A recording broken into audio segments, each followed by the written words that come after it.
안녕하세요. IM투자증권의 김동섭 이사입니다. 또 새로운 한 주가 시작되죠. 지난주 한 주는 정말 힘들었습니다. 지난주 우리나라 많이 빠졌었죠. 시장은 아주 악재에 굉장히 민감한 그런 상황이었다라고 보시면 될 것 같습니다.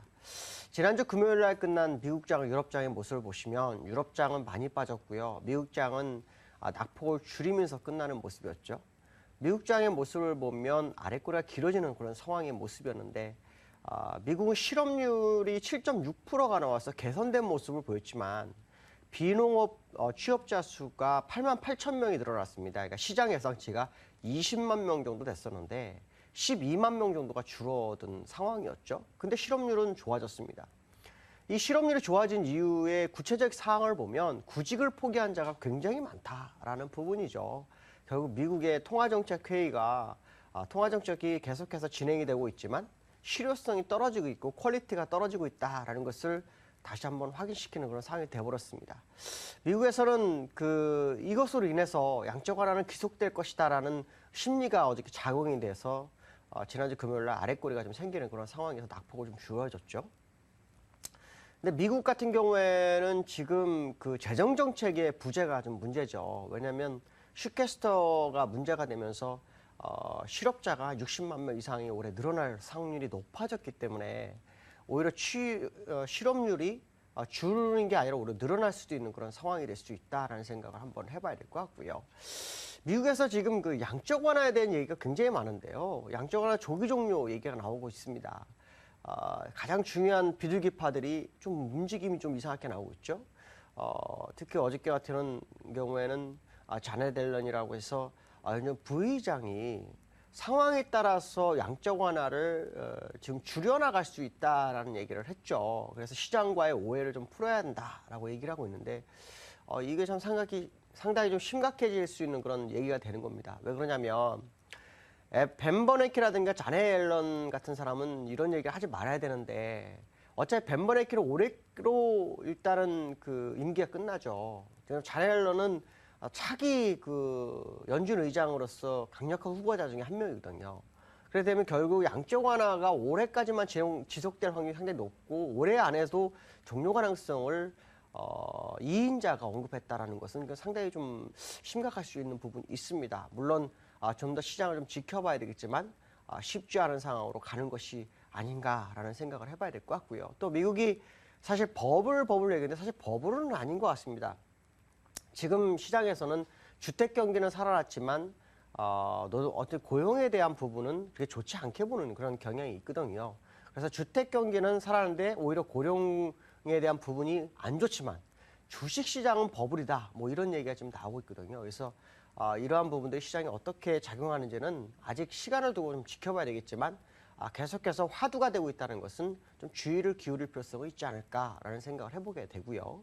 그다음에 이제 유로존입니다. 유로존에서는 이제 키프로스 문제에 대해서 마리오 드라기 총리가 현명치 못한 대처였다라고 얘기를 하고 있죠. 그러면서 더 이상 이건 있어서는 안 된다라고 못을 박아서 차후 이 문제가 시장에 번질지에 대한 부분을 미연에 차단하는 모습이었는데요. 문제는 EU 의회에서 이거를 계속해서 본보기로 삼기 위해서 지금 노력하는 모습이 나오기 때문에 시장에서는 이 문제로 해서 시장을 계속 흔들어줄 확률이 굉장히 높다라는 부분이죠. 이런 악재가 시장에 계속 대두되면 미국장도 견뎌내기 쉽지 않을 수 있다라는 생각을 한번 해봐야 되지 않을까 이렇게 판단하고 있고요. 그다음에 아시아 시장에서 일본에 대한 생각을 한번 해봐야 될 것 같습니다. 일본이 무제한 양적 완화를 해서 주가가요. 이틀 만에 저점 대비로 8%가 뛰었습니다.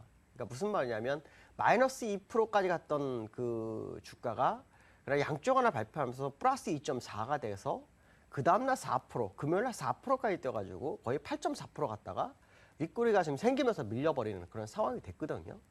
근데 시장에서는 이거를 놀라운 어떤 결정이다라고 했지만 일면적으로는 회의론이 굉장히 큰가 봅니다. 무슨 말이냐면 이 양적 완화를 하더라도 물가 상승 2%를 회복하는 것은 거의 어렵다라는 얘기를 하고 있고 국채를 매입해서 물가 상승을 가져가는 것은 비현실적이다라고 짐 로저스가 얘기하고 있는데요. 아주 중요한 것은 조지 소로스가 이런 언급을 했습니다. 결국 이것은 양적 완화가 실패로 돌아가서 엔화 약세로 인해서 엔화가 붕괴될 수도 있고 일본 국채가 버블로 갈 수도 있는 그런 상황이 됐기 때문에 상당히 심각하다라는 얘기를 조지 소로스가 얘기를 했죠.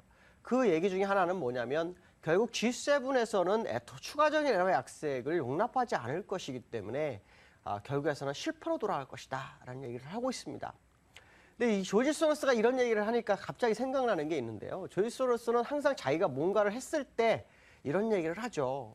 과거 영국 파운드와 공격했을 때도 그랬고요. 지난번 그리스를 공격할 때도 그랬고요. 또 이번에 일본에서도 엔화 약세에서 이익을 다 보고 난 다음에 자기는 엔화 약세에 돈을 벌었다라고 했는데 이번에는 엔화 약세가 문제가 될 수 있다라는 얘기를 한 거 보니까 혹시 엔화 강세에다 베팅한 것이 아닐까라는 생각을 해봅니다. 조지 소로스 같은 사람은 한번 베팅을 하면 악의적으로 몰고 가는 스타일이죠. 한쪽을 완전 붕괴시키기까지 끌고 가는 것이 조지 소로스입니다. 그래서 영국 파운드화 때문에 영국이 항복을 하는, 국가가 항복하는 경우가 생겼었는데요. 지금 일본을 아마 타켓을 노린 것 같습니다. 엔화 약세에서 충분히 이익을 보고 엔화 강세로 갔으니까 이런 말을 하지, 만약에 엔화 강세로 안 갔다 그러면 베팅을 안 했다면 절대 이런 얘기 안 하죠. 오히려 엔화 약세 쪽으로 몰고 가는 그런 전략을 썼을 텐데 오히려 공개적으로 일본 엔화 붕괴 가능성에 대해서 언급했다는 것은 조지 소로스가 아마도 이 부분에 포인트를 맞춘 것이 아닐까라는 생각을 한번 해봐야 될 것 같고요.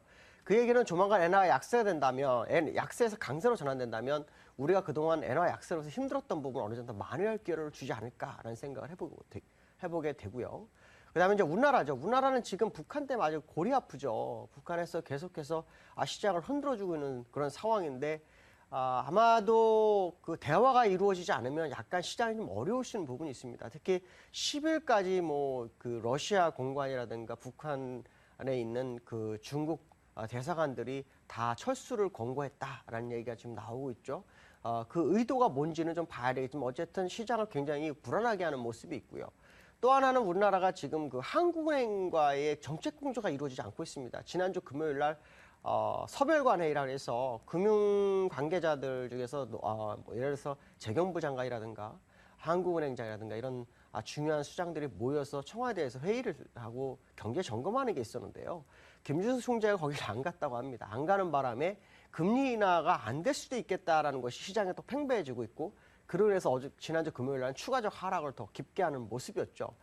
우리나라는 지금 사실 그 금통에서 금리 인하와 재정 정책이 같이 이루어진다면 글로벌 어느 장보다도 튼튼한 상황이 될 수 있습니다. 물론 진영적 리스크가 약간 있지만 이 부분을 좀 극복할 수도 있지 않을까 생각하는데요. 쉽지 않은 상황입니다. 물론 이번 주 목요일이기 때문에 시장 상황을 지켜봐야 되겠지만 약간 한국은행의 어떤 그 쉽지 않은 결과가 나올 수도 있다라는 생각을 해봐야 될 것 같습니다.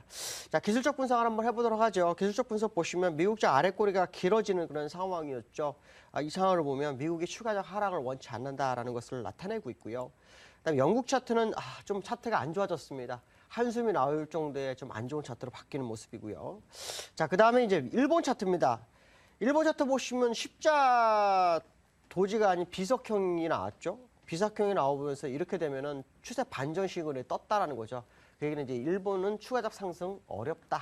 당분간은 주가가 일본은 계속 빠질 확률이 높다라는 생각을 해봐야 될 것 같고요.